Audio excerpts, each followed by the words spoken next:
Punta tayo sa settings niya ng phone natin. Tapos hanapin natin yung mobile networks.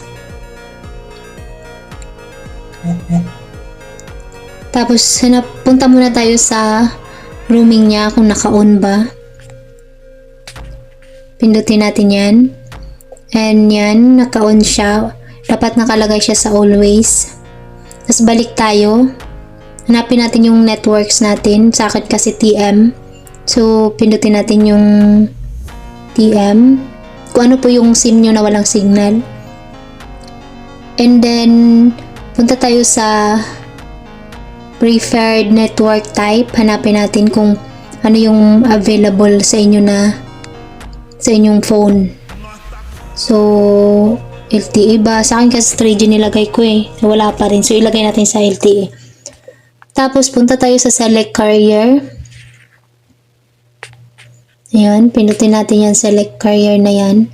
So, i-off, naka-automatically siya. Tapos, kailangan natin i-off yan.